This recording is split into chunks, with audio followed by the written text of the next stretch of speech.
네, 우리 하나님의 말씀을 보도록 하겠습니다. 하나님의 말씀은 예레미야 애가 1장 1절에서 5절까지입니다. 예레미야 1장 1절에서 5절 다 같이 읽도록 하겠습니다. 슬프다 이 성이여, 전에는 사람들이 많더니 이제는 어찌 그리 적막하게 앉았는고.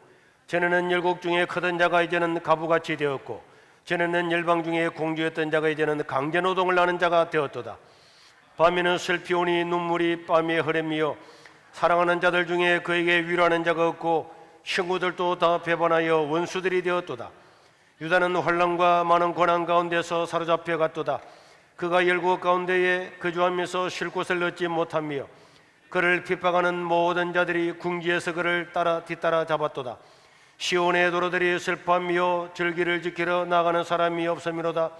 모든 성문들이 적막하며 제사장들이 탄식하며 처녀들이 근심하며 시온도 공고를 받았도다.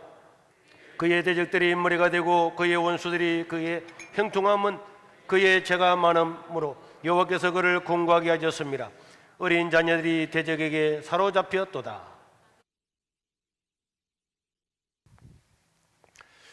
유다가 바빌론의 멸망을 당할 때에 있었던 선지자, 그 선지자 중에 예레미야가 있습니다. 에스겔이 있습니다. 다니엘이 있습니다. 그리고 그 뒤에 느헤미야도 있고 에스더도 있습니다. 이 사람들은 정말 그 시대 상황에서 보면은 불운의 시대에 태어난 사람이었어요. 하나님을 철저하게 섬기던 요시야 왕이 애굽 왕 노고를 맞서서 싸움을 하러 갔다가 전쟁에서 전사를 하고 난 다음에 나라는 그냥 완전히 혼란 가운데 빠져들고 결국 나라는 우왕좌왕 하다가 선지자의 말도 듣지 아니하고 자기 속인에 옳은 대로 살아가면서 결국은 마지막 왕은 바벨론 왕한테 눈이 뽑혀서 자기 아들이 마지막으로 죽는 모습을 보고 그 다음에 눈이 뽑혀서 착고에 차여서 이역만리 바벨론까지 끌려가고 유다 나라는 완전히 멸망을 당하고, 그렇게 유다 민족의 신앙의 중심지였던 예루살렘은 불타고 무너져버리고 성벽도 무너져버리는 정말로 안타깝고 애처로운 그런 나라가 되어버리고 말았습니다. 그래서 하나님께 예배드리러 갔던 그 예루살렘 성전에도 풀이 무성하게 되고 돌무더기가 되고 모든 백성들 완전한 병자들과 쓸모없는 사람들만 거기에 놓여지고 나머지는 전부 다 바빌론으로 포로로 잡혀가는 역사적으로 전무후무한 일들이 일어나게 되었습니다. 이때 태어난 사람들은 정말로 견디기 어려운 인생을 살았고, 이때에 부름을 받았던 예레미야, 에스겔, 다니엘, 이 사람들은요 선지자지만은 너무너무 어려운 그런 삶을 살게 되었습니다. 여러분, 우리 저 북한 땅을 보면은 충분히 이해가 되는 거예요. 해방이 되고 난 다음에 1945년 해방이 되고 난 다음에 저 예루살렘은요 저 평양은 동방의 예루살렘이라 그랬어요. 평양 시민의 3분의 1 이상이 예수님을 믿고 철저하게 믿고, 그래서 그들은 주일이 되면 전부 다 문을 다 닫았어요. 불신자들도 문을 다 닫았습니다. 왜? 불신자들이 문을 닫지 않으면은 성도들이 거기에 사주지를 안 했어요. 그 불신자들조차도 평양은 주일이 되면 다 문을 닫아서 선교사들이 동방의 예루살렘이라고 할 만큼 거기서 신학교가 있었고 선교사님들이 있었고 최초의 목사 장로들이 배출이 되고 정말 하나님 나라처럼 그렇게 되었습니다. 그러나 여러분, 신사참배에 동의를 하고, 신사참배는 국가의 의식이지 우상숭배가 아니다, 모든 목사들이 다 가서 신사에 참배를 하고, 그리고 난 다음에 5년이 지나지 않아서 그 동방의 예루살렘 평양은 교회 하나 없는 불모지가 되어버리고 말았습니다. 수많은 목사님들이 순교하고 장로들이 순교하고 교회 문은 폐쇄되고 많은 사람이 모든 재산과 교회를 버려두고 월남하게 되는 이런 비참한 일이 있었는데, 이것보다도 10배나 100배나 더 고통스럽고 모든 백성이 그냥 바벨론 나라에 이주시켜서 포로 잡혀갔던 이 유다의 멸망은 정말 참담하기 그지가 없었습니다. 그런데 이 유다 나라가 바벨론 나라의 침략에 무너져가면서 활약했던 선지자, 오늘 그 선지자가 예레미야, 에스겔, 다니엘, 이런 많은 사람이 있는데, 그중에 우리는 몇몇 사람들을 통해서 우리가 이 지금 위기의 때에 어떻게 인생을 살아야 될 것인가, 어떤 신앙생활을 해야 될 것인가에 대해서 다시 한번 살펴보도록 하겠습니다. 여러분, 예레미야는 요시야 왕이라고 하는 훌륭한 왕 때의 제사장으로 부름을 받아서 하나님의 사역을 시작을 했는데, 그러나 앞서 말한 것처럼 이 요시야 왕은 애굽 왕 느고라고 하는 왕과 싸움을 하다가 전쟁터에서 전사를 하게 됨으로 말미암아서 그 나라가 완전히 혼란 상태에 빠져버리고 말았습니다. 그리고 저 동쪽에는 바벨론이라고 하는 강력한 나라가 세력을 형성해서 전부 다 나라를 점령해 오고 있는 그때였습니다. 그때 예레미야는 하나님의 말씀을 전하게 되었죠. 하나님의 백성들이 하나님의 말씀을 떠나고 우상을 섬기면은 바벨론 나라의 포로가 될 거다. 신명기에 기록한 것처럼 우리가 하나님을 섬겨야지 우상을 섬기고 다른 나라를 섬기고 다른 나라의 신들을 섬기면 반드시 망할 거다. 그렇게 말했음에도 불구하고 이 이스라엘 나라의 유다 나라의 고질적인 질병은 저 솔로몬 이후에 모든 백성들이 한편으로는 하나님을 섬긴다고 하면서도 전부 다 우상을 다 섬겼어요. 우상을. 이 우상을 가지고 있어야만이 그 당시에 국제적으로 뭐 수임을 받는 것 같고, 이 우상을 섬기고 있어야 그 문화를 받아들여야만이 바벨론의 문화, 애굽의 문화, 아수리의 문화, 이런 문화를 가지고 있어야만이 지식인처럼 행동한다, 이런 생각을 가지고 있었기 때문에 사람들은 전부 다 그 나라의 우상들, 그런 사상들을 다 받아들였어요. 물론 그 사람들이 직접적으로 우상을 만들어 놓고 절을 하고 섬기는 사람도 있었지만은 대부분은 심리적으로 마음으로 우상을 다 가지고 있었어요. 오늘 여러분, 이것은 오늘도 동일합니다. 우리나라도 우리가 지금 우상이라고 해서 우상을 만들어 거기 가서 절하지는 않지만은 지금도 여러분 서구의 사회주의 이런 사상을 받아들이잖아요. 동성애도 받아들이잖아요. 이 사회에서 돌아가는 여러 가지 문화들, 반기독교적이고 반성기적 문화들을 우리가 다 받아들입니다. 이게요, 그 당시에 유다 나라와 다를 바가 하나도 없는 것입니다. 하나님이 보면 이것들이 다 우상입니다. 그런데 여러분, 이런 우상을 섬기고 있으면서도 그 사람들은 우상을 섬긴다고 하는 그런 생각 자체가 없었어요. 그래서 예레미야는 이 사람들한테 이런 것들을 다 버리고 전적으로 하나님 말씀을 따라 살아야 된다, 신명기의 말씀을 따라 살아야 된다, 이렇게 말씀을 전했지만은 이 말씀을 듣는 왕도 신하도 백성들도 없었어요. 그 소수만 따랐죠. 그리고 결국은 바빌론이 쳐들어옵니다. 1차 쳐들어오고 2차, 3차를 쳐들어왔는데 1차 쳐들어올 때에 이 예레미야는 하나님으로부터 말씀을 받았어요. 바벨론이 너희를 침략을 할 거다.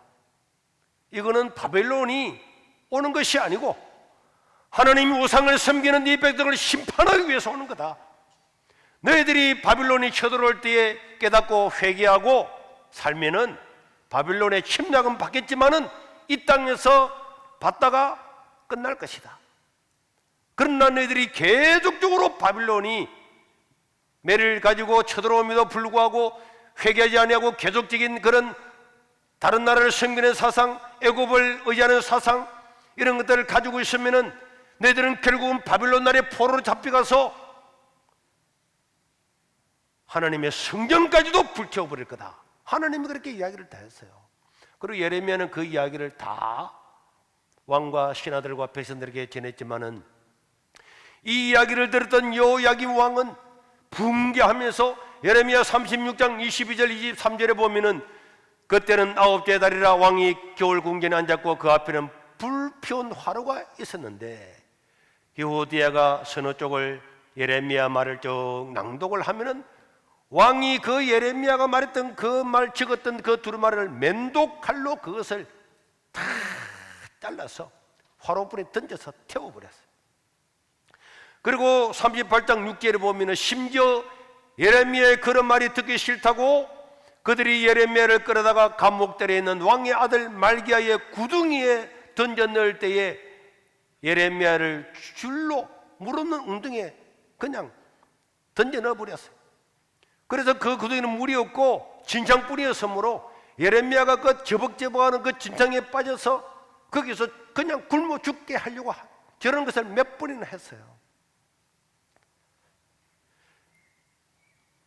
그러나 예레미야는 그런 고난을 당하면서 왕한테 이야기하고 신하한테 이야기하고 백성들의 이야기도 다 안 들으니까 하나님, 나는 더 이상 하나님 말씀을 전하지 않겠습니다. 전해봐야 소용도 없는 이 말씀을 왜 전합니까? 고난만 당하고 고통만 당하는데 나는 전하지 않겠습니다. 전하지 않겠습니다. 막 그렇게 하면은 하나님께서 예레미야 마음에 불붙는 마음을 주었어요. 그래서 예레미야 20장 9절에 보면은 내가 다시는 여호와를 선포하지 아니하며 그의 이름으로 말하지 아니하리라 하면 나의 마음이 불붙는 것 같아서 골수에 사무치니 답답하여 견딜 수가 없어서 또 하나님의 말씀을 전하고 또 말씀을 이렇게 말씀을 전했습니다. 결국은 예레미야의 말대로 바벨론이 쳐들어왔습니다. 첫 문제는요, 항복하는 자 하니까 다니엘과 몇몇 사람들만 잡아갔어요. 그런데 또 가고 나면 또 반역을 합니다. 예레미야는 여러분, 우리는 하나님의 지금 심판을 받고 있는 겁니다. 우리가 회개하고 믿음으로 살고 이러하면 바벨론이 금방 왔다가 갈 겁니다. 우리 마음에 달렸습니다. 이런 이야기를 해도 그들은 무슨 소리 하느냐, 독립을 내야지. 바벨론에 대들다가 2차로 또 잡혀가고 마지막에는 바벨론이 와서 완전히 모든 백성들을 다 잡아가버려요. 그래서 왕도 자기 아들들을 왕이 눈 보는 데서 다 목을 쳐서 다 죽이고, 보고 난 다음에 마지막으로 그 왕의 눈을 뽑아서 눈에서 눈이 피가 줄줄 흘리는 그 왕을 끌고 바벨론까지 잡아가 버리고 말았습니다. 그래서 예레미야는 여러분들이 만약에 우리가 바벨론에 포로잡혀 가더라도 우리가 하나님을 바라보고 믿음으로 살면은 하나님은 70년이 지난 후에는 다시 돌아오게 해줄 겁니다. 70년이 지나면 돌아오게 해줄 겁니다. 그런데 그 말을 아무도 안 믿었어요. 아무도 안 믿었죠. 오히려 예레미야를 매국노로 생각하고 이스라엘 그 유다 사람들은 전부 다 애굽을 의지하면서 애굽이 바빌론을 이기게 될 거다. 그러니까 애굽의 태양신을 섬기고 애굽의 여신을 섬기고 반 바빌론, 그래서 애굽을 등을 지고 하나님을 의지하는 것이 아니고 애굽의 신과 애굽의 태양신과 애굽의 왕을 의지하면서 우리가 바빌론을 대적해서 나라를 찾자. 그러나 예레미야는 아닙니다. 애굽 왕도 망할 겁니다. 우리가 살 수 있는 길은 회개하고 하나님만 바라보면은 하나님 우리를 돌아오게 할 겁니다. 이렇게 이야기를 했습니다. 이런 불행한 시대에, 나라가 망하는 시대에 예레미야가 태어났기 때문에 예레미야 눈에는 눈물이 그칠 날이 없었습니다. 나라를 보면서 눈물을 흘리고 왕이나 신하들이나 백성들을 보면서 눈물을 흘리고, 그리고 1차, 2차, 3차 잡혀가는 모습을 다 예레미야는 다 보았어요. 자기 나라의 왕이 눈이 뽑혀서 잡혀가는 그 비참한 사건도 예레미야는 다 눈앞에서 다 보았습니다. 그걸 바라보고 예레미야는 눈물을 흘리고 눈물을 흘려서, 그래서 예레미야는 오늘 애가를 지은 거예요. 그래서 예레미야의 별명이 눈물의 선지자죠. 앞을 보아도 뒤를 보아도 다 어디를 보아도 미래가 보이지 않는 그것 때문에 예레미야는 눈물을 흘렸습니다. 코로나 오기 전에 재작년에 우리 성도들 몇 분과 함께 우리가 아프리카에 갔죠. 아프리카 상계국에 말씀을 전하러 가면서 같이 몇 분이 갔는데 그때에 독일에서 온 목사님이 같이 말씀을 전했어요. 드루거 목사라는 분이 왔는데 그분이 아프리카 목사님들을 모아놓고 눈물을 흘리면서 강연하는 것을 제가 들었어요. 그리고는 밥을 먹으면서도 이야기를 하고, 여러분, 독일 교회가 왜 망한 줄 아십니까? 기독교 국가인 독일 교회가 왜 망한 줄 아십니까? 왜 교회가 문을 닫았는 줄 아십니까? 그게 인본주의와 자유주의 사상이었습니다. 그 목사님이 그 아프리카 사람들한테 여러분들은 절대 이런 걸 받아들이면 안 됩니다, 눈물로 호소하는 것을 제가 보았어요. 지금 우리나라가요, 지금 멸망 직전에 있는 유다와 정말 동일합니다. 정말 동일해요. 여러분들이 조금만 영적인 눈을 떠서 세상을 보면 지금 우리나라의 신학교가 수월에 다 있는데요, 대부분 있는데 다 인본주의, 종교다원주의, 자유주의 물 다 들었어요. 신학교 교수들이 다 물 다 들었습니다. 우리 고신 같은 보수주의라고 하는 이 여기에도 신학교 교수들이 이런 사회주의 사상, 인본주의 사상, 좌파적인 사상 물 다 들었습니다. 그래도 안타까워하지 않습니다. 지금 30대, 40대 목회자들의 의식이요, 지금 우리들하고는 완전히 다릅니다. 우리 부목사님들이 자기들 친구한테 전화하면 완전히 108도로 다르다잖아요. 그럼 이거는, 교회는 유다 나라가 망했을 때 예레미야가 바라보았던 이게 바로 우리의 우상이에요. 결국은 예루살렘 성전이 무너지고 불타고 성벽이 무너지고 포로로 잡혀갔던 것처럼 지금 우리나라 현실이 지금 바빌론 포로에 잡혀가기 직전인 것 같은데 사람들은 그걸 느끼지를 못하는 거예요. 느끼지를 못하고 다른 세력을 의지해서 그 바빌론을 데려갈 수 있다 이렇게 하지만은, 저는요, 이 코로나를 거치면서 우리나라에 이게 이제 마지막 때가 왔구나, 교회의 마지막 때가 왔구나. 우리가 하게 될 수련회를 재작년에도 했잖아요. 앞으로 그런 일이 있을까? 저는 앞으로 그런 일이 잘 없을 거라 생각해요. 막 주일학교와 성경학교 하면 애들이 몰려다니 했던 그런 때, 지금 우리 교회들이 애들이 많이 있으니까 남들 있는 것 같죠? 없습니다.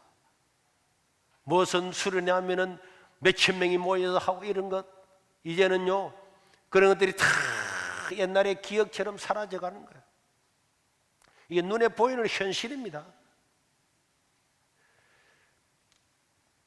유다가 망하고 난 다음에 바빌론은 예레미야를 그래도 잘 대우를 해줬어요.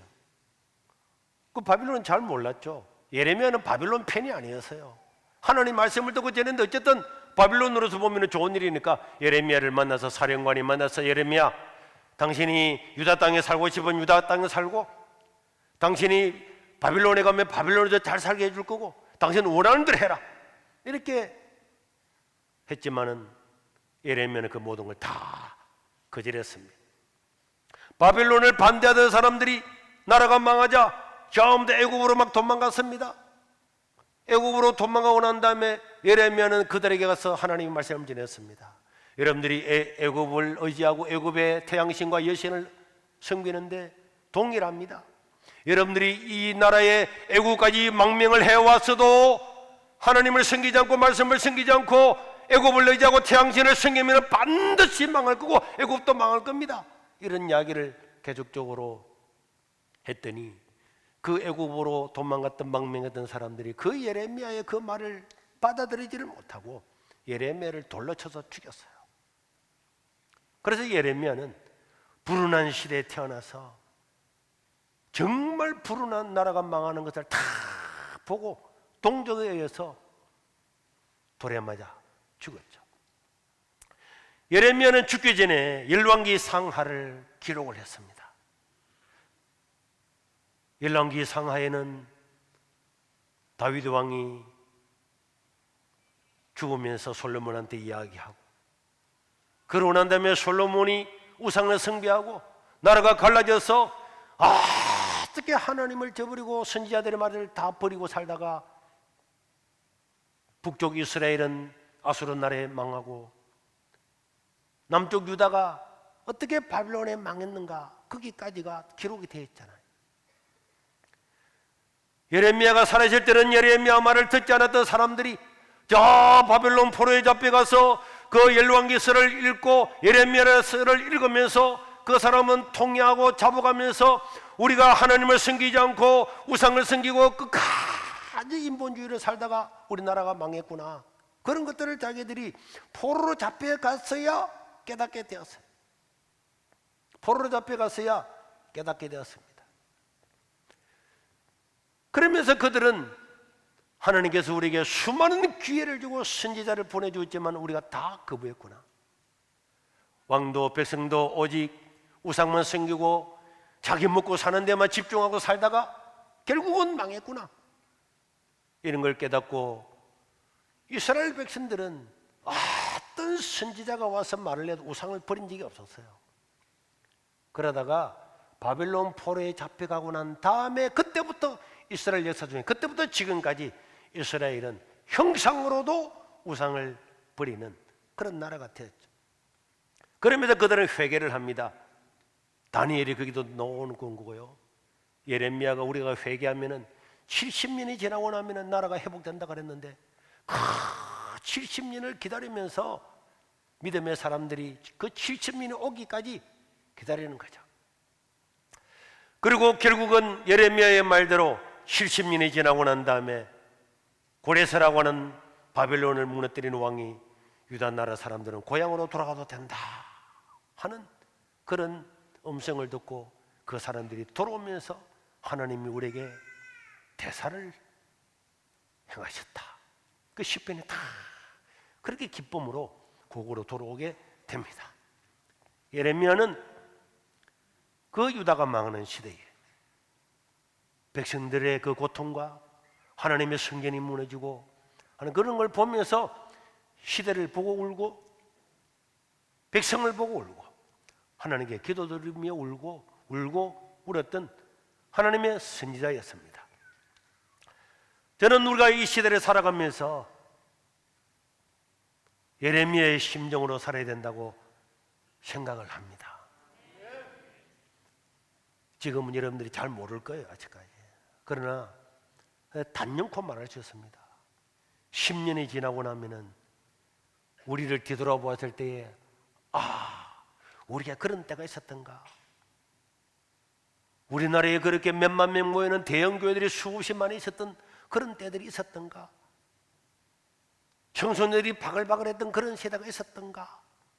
10년이요 짧은 시대인데 한 10년 지나고 보세요. 우리가 그 시대를 10년 뒤를 먼저 당겨서 본다면은 눈물을 흘리지 않을 수가 없는 거예요. 지금은 우리는 세상 사람들이 말하는 교회의 골든 타임에 와 있음을 여러분 믿어야 됩니다. 이때는 지금 중요합니다. 예레미야가 울고 울면서 눈물의 선지자라고 하는 그런 별명을 얻으면서도 안타까워하면서 하나님의 말씀을 전했던 것처럼 우리는 이 시대가 평안한 시대가 아니고 그냥 내가 열심히 공부해서 좋은 대학 들어가서 좋은 직장 얻어서 잘 먹고 잘 살면 끝이다, 우리 가족 하나 잘 먹고 잘 살면 되지, 이렇게 안일하게 살아가는 그런 시대가 결코 아니라고 하는 것을 알아야 돼요. 예레미야가 목회하고 있을 때에 1차로 잡혀갔던 사람들, 그 속에 여러분 다니엘이 있었죠. 우리는 다니엘과 그 친구들 잘 압니다. 이 바빌론에 포로 갔을 때에 이 잡혀갔던 청소년들, 이 청소년들 지금 같으면 우리 중학교 고등학교 정도 됐을 거예요. 이런 젊은 청소년들, 어린 아이들 마음에 얼마나 비참한 생각이 들었는지 모릅니다. 나라에 미래가 없잖아요. 백성들은 포로로 잡혀가고 성전은 불타버리고 나라는 완전히 망했습니다. 그들은 다 잡혀가면서 이제 우리 인생에 희망이 있냐? 그냥 유다 땅에서 포로가 잡히면 모르겠는데 유다 땅도 아니고 이역만리 바벨론까지 포로로 잡혀가면서 슬피 울면서 절망하며 갈 때에 그 사람들 마음에는 우리와는 전혀 차원이 달라요.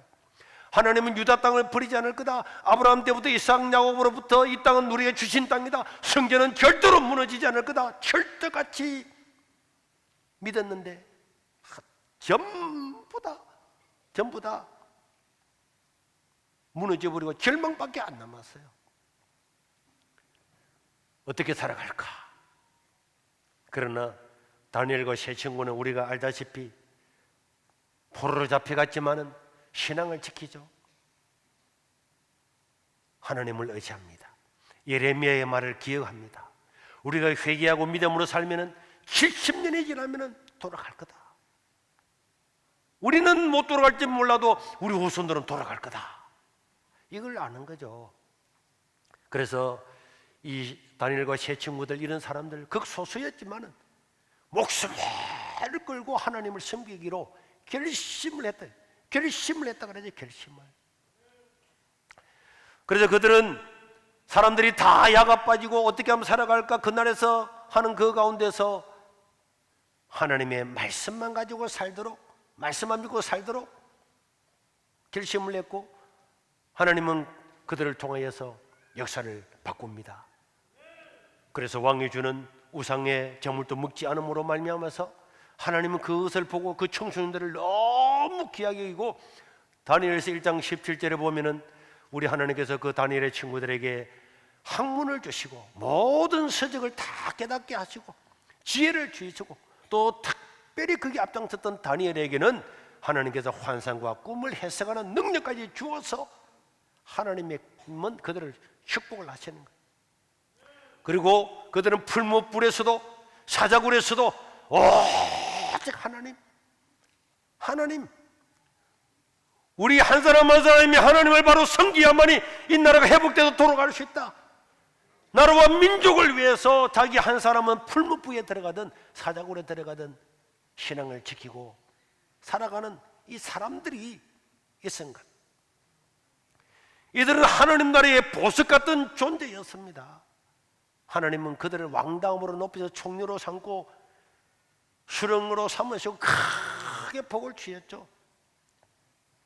그리고 그들은 포로된 그 나라에서 하나님의 살아계심을 나타내서 다니엘이 하나님이 참만원입니다 이런 말이 왕 입에서 우상을 섬기는 그 왕 입에서 나오도록 하는 그런 역사적인 사람들이 됩니다. 그리고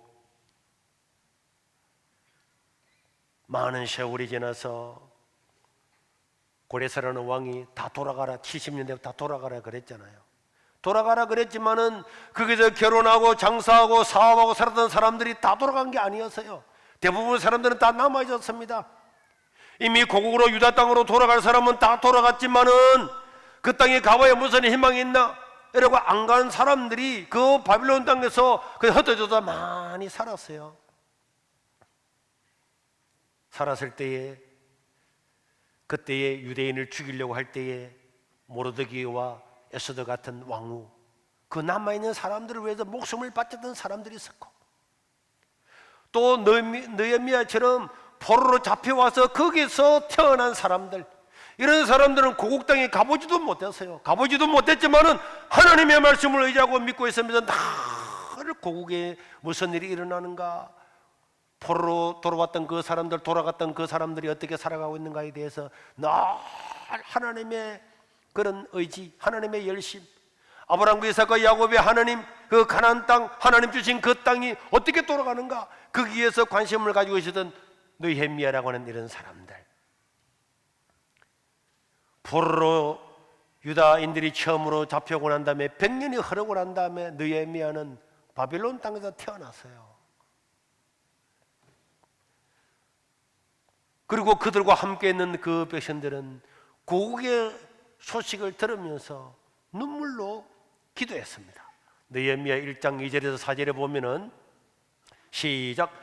내 형제들 가운데 하나인 하나니가 두 사람과 함께 유다에서 내게 이르렀기로 내가 그 사로잡힘을 면하고 남아있는 유다와 예루살렘 사람의 행편을 물어보니까 그들이 이르되 사로잡힘을 면하고 남아있는 자들이 그 지방 극에서 큰 환난을 당하고 능욕을 받고 예루살렘 성은 허물어지고 성문으로는 불탔다. 이런 소식을 듣고 앉아서 울고 수일 동안 슬퍼하며 한날에 하나님 앞에 금식하고 기도했다.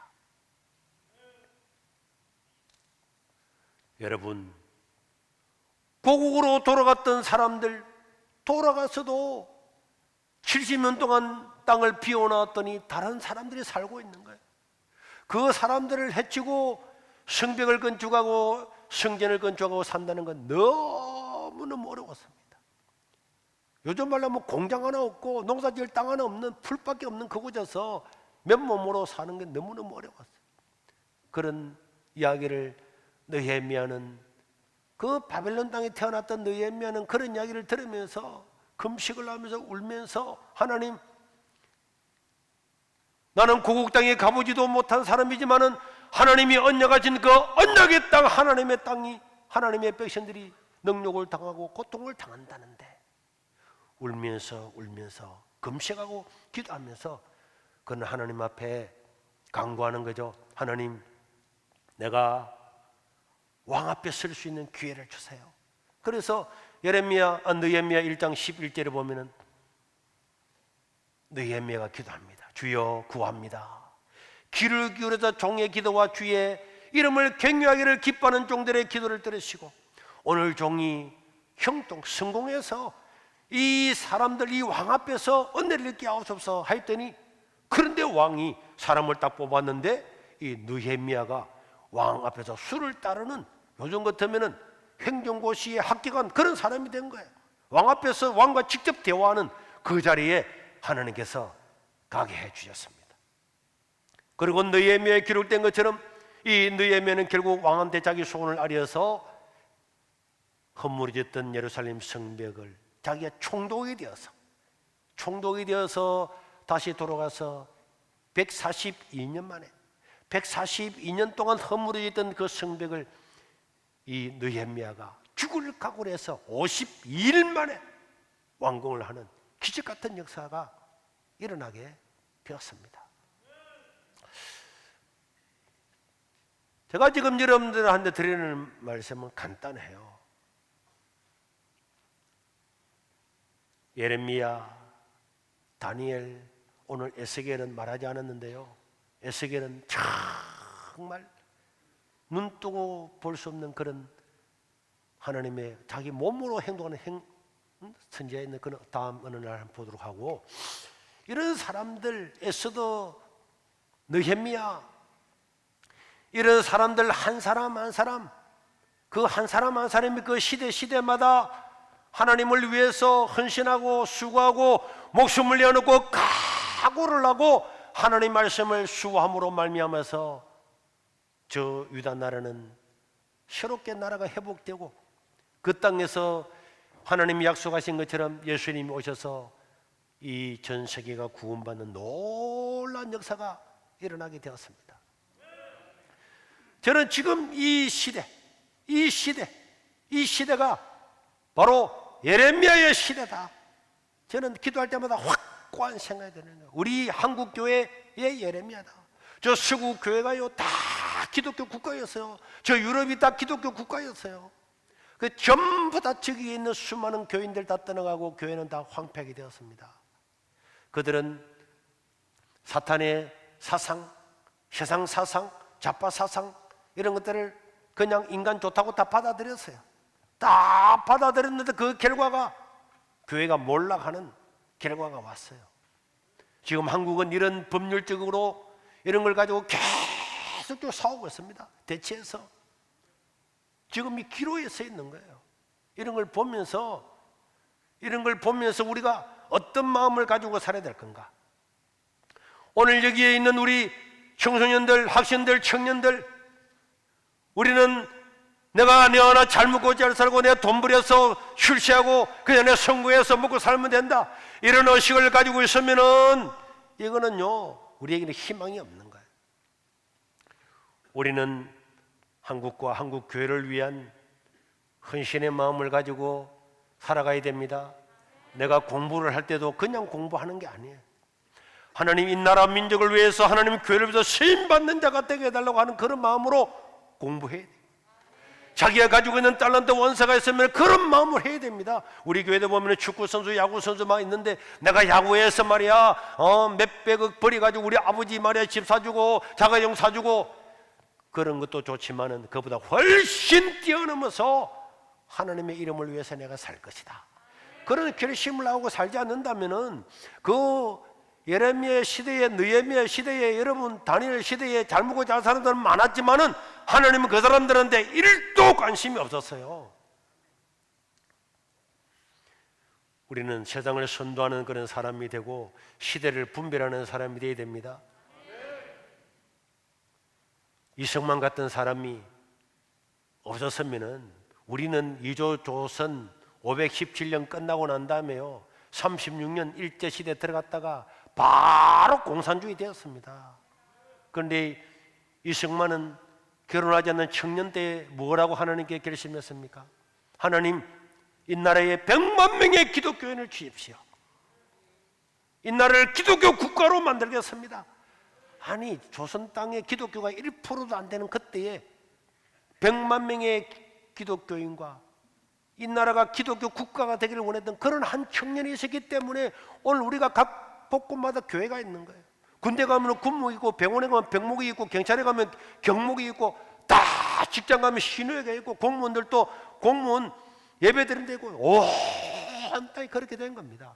한 사람이 하나님을 위해서 꿈을 가지고 헌신하고 작정하면은, 그래도 지금 우리 이 한국 교회에 이 수많은 성도들이 지금 살아있는 거예요. 여러분, 이런 한 청년의 꿈, 물론 하나님이 하셨지만 그런 사람의 꿈과 헌신이 없었으면은 지금 우리가 전부 다 아바이 수령님을 모시고요 살아야지. 그 길밖에 없습니다. 그래서 우리 세계로 교회는 앞으로 특화된 세미나, 특화된 교육, 특화된 포럼, 청소년, 또 전문가들 그룹, 목회자 그룹, 선교사 그룹, 저의 꿈은 그렇습니다. 이런 한 사람 한 사람들을 하나님께 헌신된 사람들, 그리고 우리 중등부, 고등부 뭐 이 중에서 목회자도 나와야 되고, 정치의 꿈을 가진 사람 나와야 되고, 사회에 대해서도 학문적으로 뒷받침할 사람도 나와야 되고, 지금 우리 다 이런 사람 나와야 돼. 그래서 제가 1년 전에 우리 교육자들한테도 목사가 선교사가 될 사람들을 지금부터 다 알아보고 그런 사람들을 전부 다 출연해라. 그런 사람들, 교회에서 청소년들이 뭐 공무원 되고 뭐 돼서 결혼해서 잘 살아야지, 그런 꿈을 뛰어넘어서 하나님을 위해서 섬기고 살아야지. 그래서 목회자 길을 가고자 하는 사람, 선교사 길을 가고자 하는 사람, 정치가가 되고자 하는 사람, 사업가가 되고자 하는 사람, 학자가 되고자 하는 사람, 이런 사람들을 모아서 겨울이나 여름 되면은 10명, 20명 소수지만은 계속적으로 교육을 시켜 나가서 이 사람들이 10년 되고 20년만 되어도 이 소수의 사람들이 세상을 저는 바꿀 수 있을 거라 저는 확신합니다. 10년이 지나면은 지금 우리가 상상했던 그런 사회보다도 훨씬 상상하지 못했던 세계가 올 겁니다. 뭐 수만 명 자랑했던 교회, 그런 때가 그런 때가 있었던가, 이런 때가 곧 올 거예요. 우리는 그때를 미리 보고 대비하고 예비하고 준비하고, 여기 있는 우리 청소년들, 여러분들은 하나님 아버지 앞에 지식이 없으면 하나님이 지식을 줄 겁니다. 학문을 줄 겁니다. 지혜를 줄 겁니다. 꿈과 환상을 해석하는 능력을 줄 겁니다. 내 능력을 바라보지 말고 하나님을 의지하고 이런 마음을 가지고 살고, 지금 우리 세계로 교회 오기까지 우리 어른들은요 먹고 놀아온 게 아닙니다. 자기의 땅을 바치고 집을 바치고 헌신하고 수고하고 전도해서 여러분들이 지금 여기 있는 거예요. 여러분들은 이제 그들의 발판 위에서 이 나라를 바꾸고 이 나라 정치를 바꾸고 교회를 바꾸고 새롭게 하는 그런 예레미야, 다니엘, 에스겔, 그들의 새 친구 이런 사람들처럼 헌신의 사람들이 나타나야 우리 한국에 미래가 있는 거예요. 부모들도 좋은 대 가서 잘 먹고 잘 좋은 직장 가야지, 그런 걸 가르치기 이전에 하나님을 위해서 네가 무엇을 할 것인가? 하나님을 위해서 무엇을 할 건가? 저는요 이렇게 부족하지만은 내가 예수 믿고 난 다음에 내 일기장에 날마다 그렇게 적었어요. 하나님, 내가 이 나라를 위해서 쓰임받게 해주십시오. 이 나라를 위해서 쓰임받게 내가 주를 위해 죽게 해주십시오. 밥 먹을 때마다 그렇게 기도해. 주여, 하나님 나라를 위해서 순교자가 되게 해주십시오. 내가 그랬어요. 그렇게 해도 지금 이 모습이에요. 그런데 그런 기도라도 안 했으면 어떻게 되겠어요? 내가 군대 갔을 때도 거기서 적었던 일기장 하나도 빠지지 않고 집에 다 했습니다. 다 하나님을 위해서, 하나님 나라를 위해서, 하나님의 영광을 위해 살게 해주시고 어디로 가든지 그들을 변화시켜 해주시고, 그렇게 그 기도 응답으로 하나님께서 이런 은혜를, 이 정도로 이 부족하고 못난 제게도 이 은혜를 주셨어요. 내가 지식이 좋고 머리가 좋고 우리 애들이 막 서울대 가고 뭐 어디 가고 유학 좋은 대학 가고 하니까 목사님 머리가 좋죠. 나는 내 평생 살아가면서 내 머리 좋다는 소리 한 번도 들어본 적이 없어. 나는 하나님께서 은혜와 능력을 주었다고 저는 믿습니다. 왜? 하나님 아까 다니엘과 친구에 주었잖아요. 하나님 주십니다. 다 하나님 주는 거예요. 하나님 주시면은, 하나님 주시는 거는요, 요셉이 하나님한테 지식을 주니까 모든 걸 해석 다 하잖아요.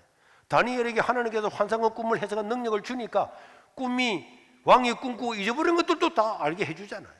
하나님은요 그런 능력이 있습니다. 내 능력을 바라보지 말고 나라와 민족과 교회를 위해서 내가 어떻게 헌신하며 살아갈 것인가, 그런 불타는 마음을 가지고 살지 아니하면은 우리의 미래는 없습니다. 그러나 여러분들이 그런 마음을 가지고 있으면은 세상이 다 변하고 달라지고 변질돼도 우리들을 통해서 세상은, 하나님 나라는 왕성하게 될 거고 새로운 역사는 이루어지게 될 겁니다. 그 일들을 이루어갈 수 있는 우리 모든 교우들이 될 수 있기를 주의 이름으로 축원합니다.